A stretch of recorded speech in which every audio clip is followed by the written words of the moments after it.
Welcome to Learning English, a daily 30-minute program from the Voice of America. I'm Ashley Thompson. And I'm Dan Novak. This program is designed for English learners, so we speak a little slower, and we use words and phrases especially written for people learning English.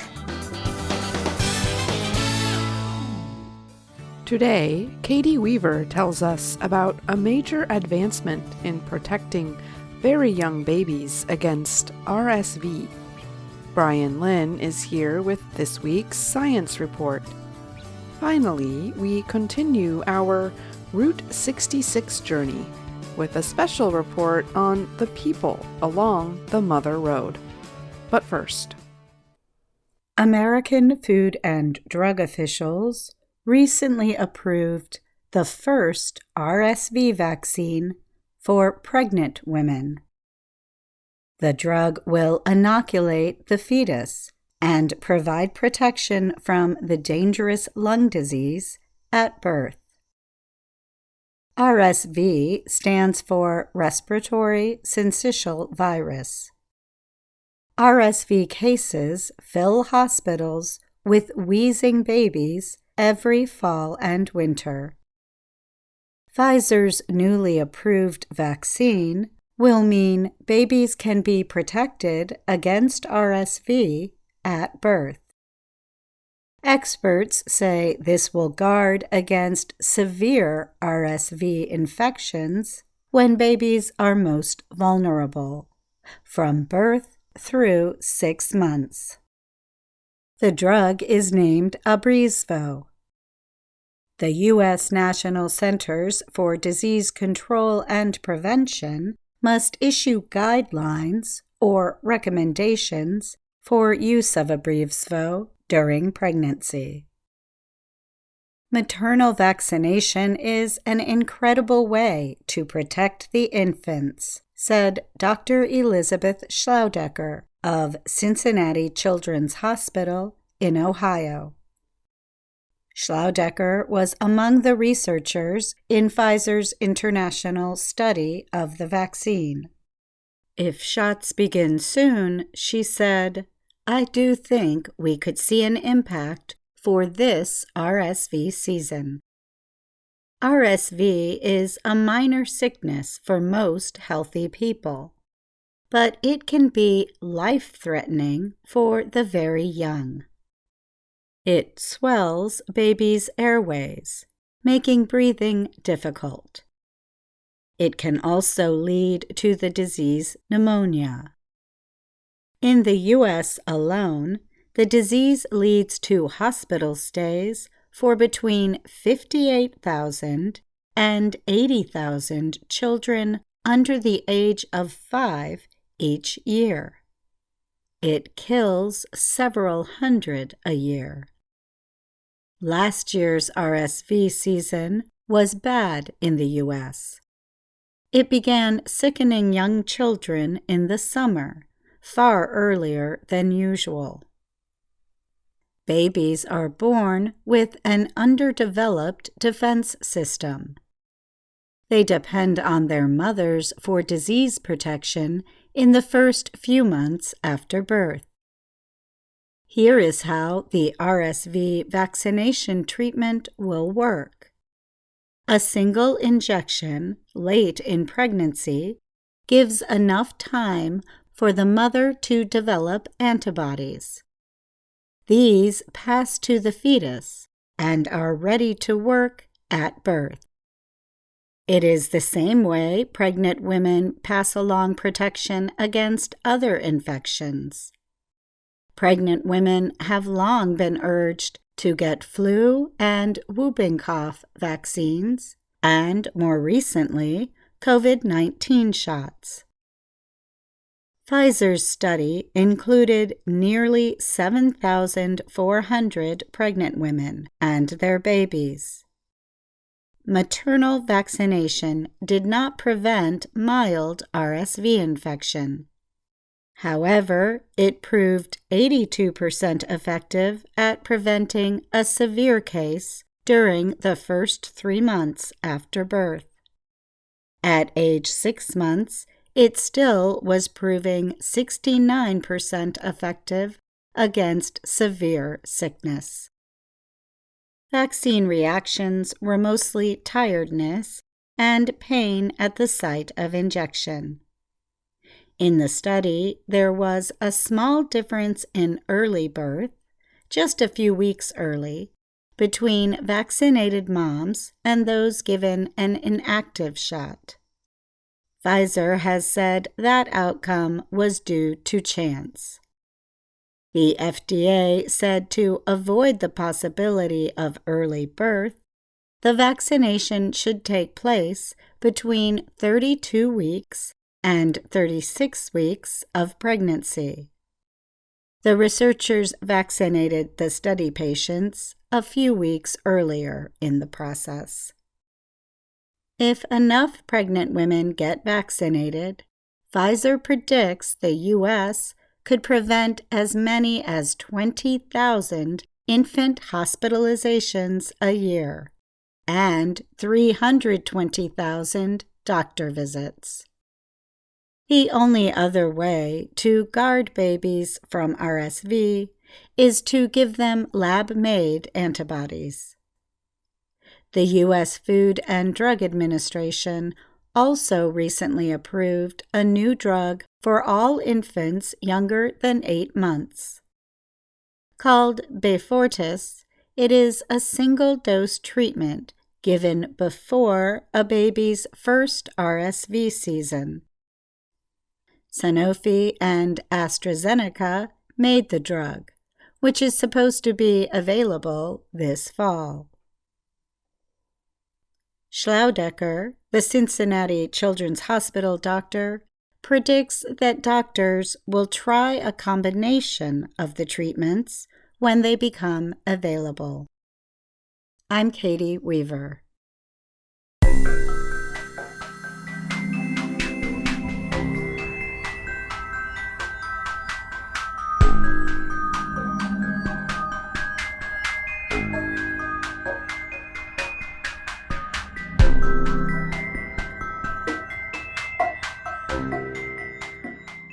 Scientists say they have discovered new evidence that cloud activity on Neptune is linked to atmospheric changes on the planet caused by the sun. Researchers say the evidence is based on observations collected by several telescopes over a period of nearly 30 years. Data was collected by the Hubble Space Telescope, operated by the American Space Agency NASA, as well as the W.M. Keck Observatory in Hawaii and the Lick Observatory in California. Astronomers recorded atmospheric changes on Neptune as they examined the cloud data. The researchers found that the changes followed the sun's natural cycle. Each natural cycle, known as the solar cycle, lasts about 11 years. During this cycle, the sun's magnetic field completely flips. This means the sun's north and south magnetic poles change places. They then flip back after another 11 years. Before the flip, a major increase in solar activity happens. This can send powerful collections of solar particles shooting through space. The scientists who examined the telescope data said they found that Neptune appeared brightest in 2002, then dimmed in 2007. The planet became bright again in 2015, but then darkened in 2020 to the dimmest level ever observed.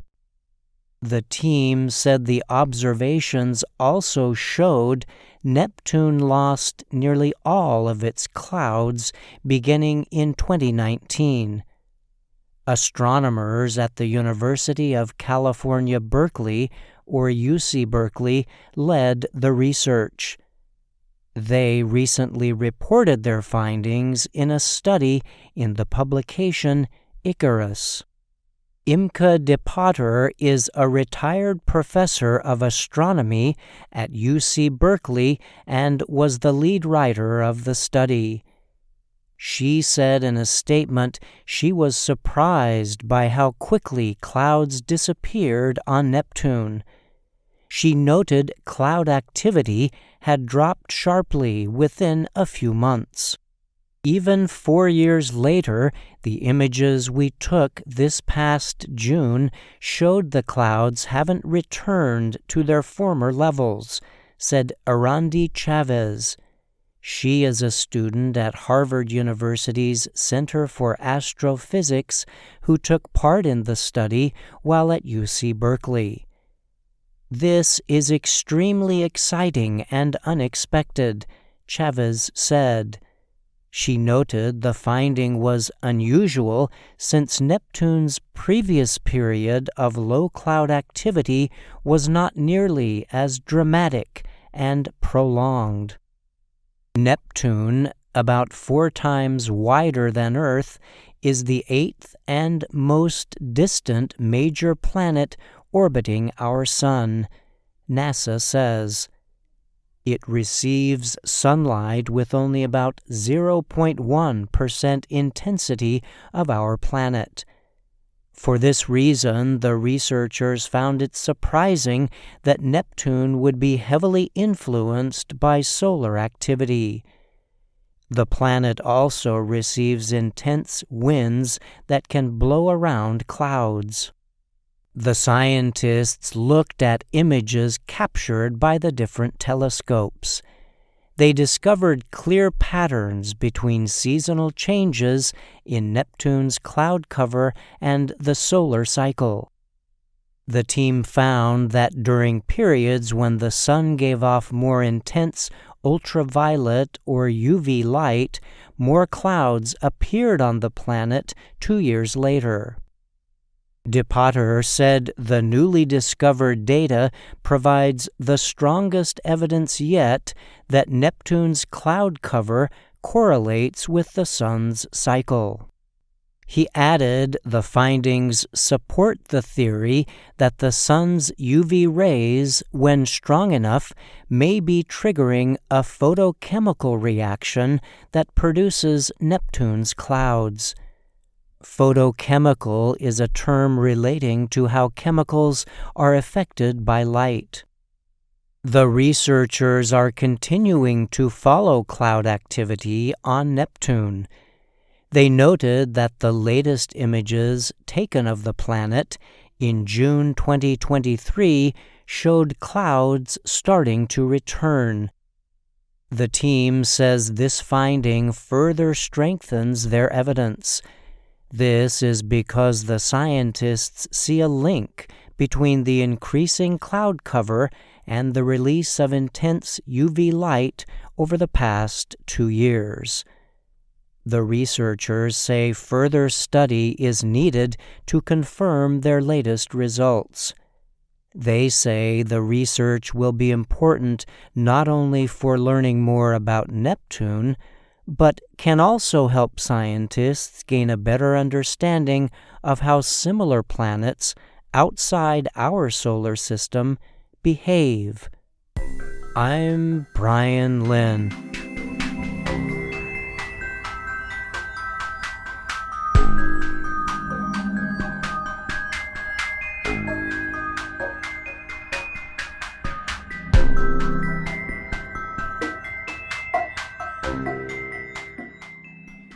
Bryan Lynn joins me now to talk more about his science report. Thanks again for being here, Bryan. Of course, Ashley. Glad to be here. This week, we learned new findings about the planet Neptune. Researchers found that atmospheric changes on Neptune seem to be directly related to the Sun. Why do scientists consider this finding important?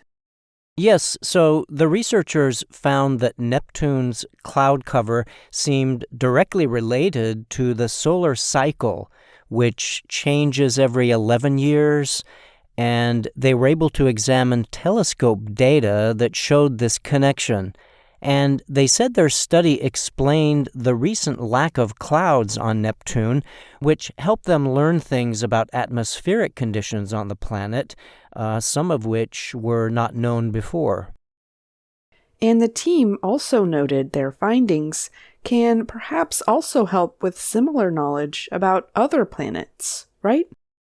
Yes, that's correct. The scientists said Neptune in particular is very similar in many ways to many exoplanets. These are distant planets outside our own solar system, and they hope to use further studies of Neptune to gain a better understanding of the behaviors of some of those exoplanets. Okay, thanks so much for being here, Bryan. You're welcome. Thank you, Ashley.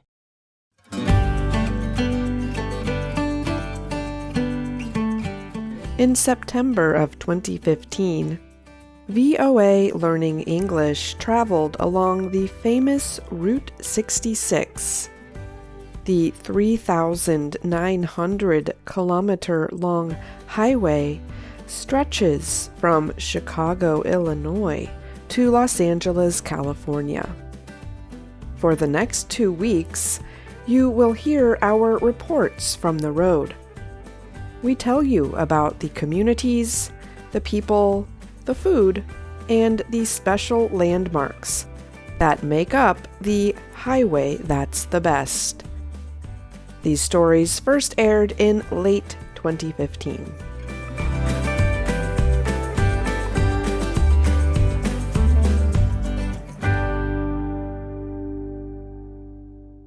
Stunning landscapes, quirky attractions, historic architecture, and brightly lit motel signs surround Route 66. But it is the people along the way who help shape the character of the Mother Road. VOA Learning English traveled the entire length of Route 66. In each state, in each city, and at each stop, we met people who are connected to the Mother Road. Some of those people have grown up right along the route. Others moved there later in life to open a business. And some, like us, were just passing through. This week, we tell you about some of the characters we met during our travels. For decades, the Can-O-Tex service station sat abandoned along Main Street in Galena, Kansas. It was one of the many abandoned businesses along the historic U.S. Route 66. When the road was decommissioned in the 1980s, entire communities disappeared. But in 2007, Can-O-Tex's fate changed when 4 local women purchased it and opened 4 Women on the Route. They created a gift shop and tourist center for modern-day Route 66 travelers. Melba was one of the women. She and the other original owners helped revitalize Galena's section of Route 66. Today, the shop is known as Cars on the Route. The new name plays on the popular 2006 animated film Cars, which featured several stops along Route 66. Melba is better known as Melba the Mouth. Just listen to her speak, and you will understand how she earned this nickname. And they call me the Mouth because I do have a tendency of talking a little bit fast. I'm going to down and Julie Fun Pamela Sleep. Actually, do talk this fast. We'll talk a little bit faster. I only had 1 cup of coffee this morning. Everybody in my family, 6'1", At Cars on the Route, Melba meets tourists from all over the world. And she suggests the travelers visit other shops along the road. Melba calls the people who live along Route 66 one big family. We want to support one another. We're just like a big old family. Route 66 is a big old family. And you got your troublemakers and you got your crazies. I mean, and you got your sweethearts and you got, And there's a lot of us out here that we're trying to get the young kids involved in Route 66. Melba knew all about one member of that Route 66 family, Genie Tate. And we just happened to have met Genie in a bowling alley the night before. Genie Tate has lived her whole life in Lebanon, Missouri. Route 66 goes right through her small town. Locals know Genie as an excellent bowler. She practices at Starlight Lanes, a bowling alley right along the Mother Road. A photograph of Genie hangs on the wall. The bowling alley opened back in the 1950s. It sits across the street from the family-run Munger Moss Motel, where Route 66 travelers have been staying since 1946. Genie Tate has clear memories of the Mother Road in its heyday. I'm amazed that we could even travel the road as narrow as it was, and of course now, and the cars back then were so huge. You know, they didn't have these little compact cars. They had these big, long, wide Cadillacs. She says Route 66 created business and brought travelers to her small town. Stephanie tends bar at Knucklehead Reds in Elk City, Oklahoma. She tells us that the name is for the owner, who has red hair. Merriam-Webster's dictionary defines knucklehead as a stupid person, but it is also the name of a kind of Harley-Davidson motorcycle engine. And Knucklehead Reds is definitely a biker-friendly bar. So friendly, Stephanie says, that visitors often drive their bikes right through the front door and park them on the dance floor.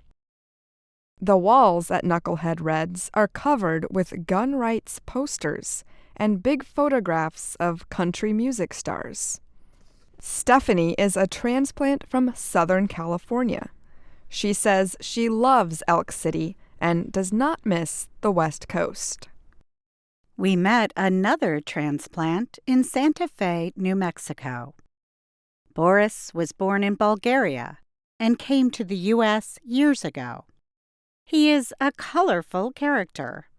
On the day we met him, he wore a bright striped flannel shirt and blue jeans, but someone had painted pictures on the blue jeans. Atop Boris's head is a white fedora hat with a crisp black brim. Boris is stretched out on the grass in the middle of the city's main square. Artists from around the region come to the square to sell their works. Boris himself is an attraction. People come up and talk to him every few minutes. Boris seems to be holding court. He speaks with a slight accent when he talks, but he comes across as a Santa Fe native. He can talk for hours about his adopted city, its history, and its culture. Michael Fox has lived in the small town of Oatman, Arizona, for 25 years. He is one of just 129 residents. On most days, tourists greatly outnumber Oatman locals. We notice Fox as soon as we arrive in town. He is sitting on a bench outside of a souvenir shop. Fox is surrounded by wild burros that he is feeding by hand. Large numbers of the animals roam the streets of the town every day. They are among Oatman's tourist attractions. Michael Fox also entertains visitors, but he is a jack of all trades. Right now I do pretty much anything. I play music in the hotel for tips. I do gold prospecting out in the mountains. I do wire wrap jewelry and make feathers out of horn and a little bit of this stuff and that. We stopped at the historic Oatman Hotel later on for lunch. Michael Fox is up on stage. Rain, wind, and weather, we're hell-bent for leather, wishing my gal was by my side. We enjoy his performance, and not just for the music. Fox is also kind of an Oatman historian. He entertains the crowd with stories about the town. Devin Perkins was among the tourists in Oatman. He is far from his East Coast home of New Hampshire. Perkins was in the middle of traveling across the country on his bike. No, not a Harley. Perkins' bike has no motor. It is just a regular human-powered bicycle. The 26-year-old started his trip in Bar Harbor, Maine, one of the easternmost points in the U.S. Once he got to Chicago, he met up with the Mother Road. Perkins listed Chicago and Flagstaff, Arizona, as his favorite cities along Route 66. But he also said he enjoyed Oatman and its wild burros and Old West look. He almost missed out on Oatman entirely. The intense heat and the mountain road that leads to the town concerned him. I almost didn't take this route because of that, the pass and the heat, but I decided to just, cowboy up, I guess you can call it now around here.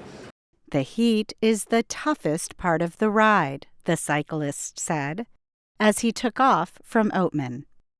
Sure enough, we found him repairing his tire along the side of the road later that day, in the middle of the Mojave Desert. A brightly colored sign that reads Midpoint Cafe stands tall above the flat landscape in Adrian, Texas. The cafe is at the geographical midpoint of Route 66. It opened in 1928. During Route 66's heyday, it operated 24 hours a day, 7 days a week. Today, the friendly cafe serves coffee and food. It has become famous worldwide for its hospitality and its ugly crust pies. Fran Hauser owned Midpoint Cafe from 1990 to 2012. She is old friends with Melba the Mouth. The two share Cars fame. Fran herself was the inspiration for the character Flo in the film. Fran decided to retire in 2012 and sold Midpoint Cafe, but she soon missed meeting people from around the world. So she opened another business right next to the cafe, Sunflower Station. The small shop is a great place to buy gifts and try out some of Fran's baked goods. Fran is back in action, talking with international tourists and sharing her love of Route 66. Fran often tells her visitors to be sure to visit the 66 to Caty shop on the Santa Monica Pier.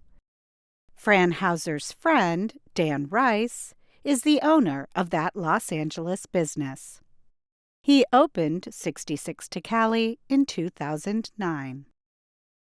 Rice raises funds and awareness about historic Route 66 to help protect and revive the Mother Road. The businessman has traveled the entire route 29 times. Rice knows many of the business owners and residents along the way. He meets Route 66 travelers every day at his shop. And that's our program for today. Join us again tomorrow to keep learning English through stories from around the world. I'm Ashley Thompson. And I'm Dan Novak.